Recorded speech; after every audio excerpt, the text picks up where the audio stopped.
बहुत समय पहले की बात है। एक छोटे से गांव में रामू नाम का एक गरीब लकड़हारा अपनी पत्नी सीता और छोटे बेटे गोपाल के साथ रहता था। उनकी हालत बहुत खराब थी। रामू रोज सुबह सुबह जंगल जाता, सूखी लकड़ियां काटता और उन्हें गांव में बेचकर किसी तरह अपने परिवार का पेट भरता था। गरीबी जरूर थी, लेकिन रामू का दिल बहुत साफ था। वो कभी हरे भरे पेड़ों को नहीं काटता था। एक दिन जंगल में लकड़ी काटते समय वो खुद से बोला, रामू, गंभीर, नहीं, ये पेड़ तो हरा है, इसे काटना गलत होगा।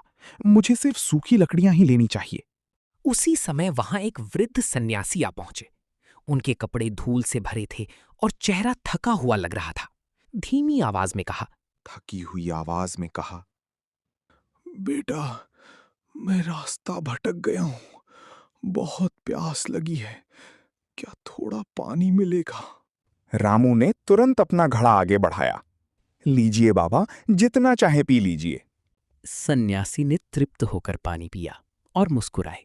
फिर उन्होंने रामू की आंखों में झांककर पूछा, तुम्हारे चेहरे पर उदासी क्यों है? रामू बोला, रामू बोला, बाबा, मेहनत बहुत करता हूं, लेकिन इतना नहीं कमा पाता कि परिवार खुश रह सके।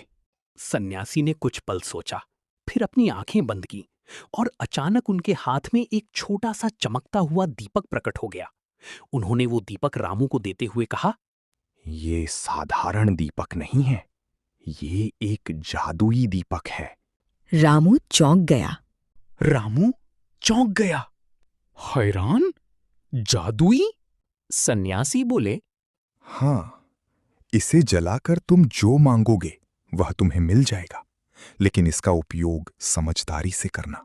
रामू ने कृतज्ञ होकर दीपक लिया और घर लौट आया। घर पहुंचते ही उसने आवाज लगाई, सीता, जल्दी आओ, देखो मुझे क्या मिला। सीता बोली, हैरान? क्या हुआ? इतने खुश क्यों हो? रामू बोला, ये जादुई दीपक है। सीता हंस पड़ी। अरे मजाक मत करो। रामू ने कहा, अभी दिखाता हूं। उसने दीपक जलाया और बोला, हमें गर्मा गर्म खाना चाहिए। कुछ ही क्षणों में उनके सामने स्वादिष्ट भोजन आ गया। सीता और गोपाल दोनों हैरान रह गए। अब धीरे धीरे उन्होंने दीपक से जरूरत की चीजें मांगनी शुरू कर दी। अच्छा घर, फर्नीचर, कपड़े। कुछ ही दिनों में उनकी जिंदगी पूरी तरह बदल गई। एक शाम रामू जब जंगल से लौटा तो अपने ही घर को पहचान नहीं पाया। रामू, ये हमारा घर है? सीता मुस्कुराकर बोली, ये हमारा घर है। हाँ, ये सब उसी दीपक का कमाल है। दिन बीतते गए और धीरे धीरे उनमें घमंड आने लगा। एक दिन दोपहर में एक बुजुर्ग यात्री उनके दरवाजे पर आया और बोला, बेटी, बहुत प्यास लगी है, क्या थोड़ा पानी मिल सकता है? अंदर से रामू चिल्लाया, कौन है? बेकार में परेशान कर रहा है। सीता बोली, लगता है कोई भिखारी है, यहाँ कुछ नहीं मिलेगा। लगता है कोई भिखारी है, यहाँ कुछ नहीं मिलेगा।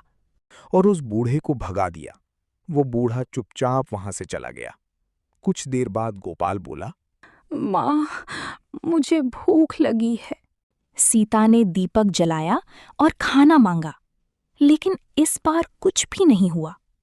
रामू ने भी कोशिश की, लेकिन दीपक अब बिल्कुल काम नहीं कर रहा था। तभी रामू को एहसास हुआ, वो बुजुर्ग वही तो था जिसने हमें ये दीपक दिया था।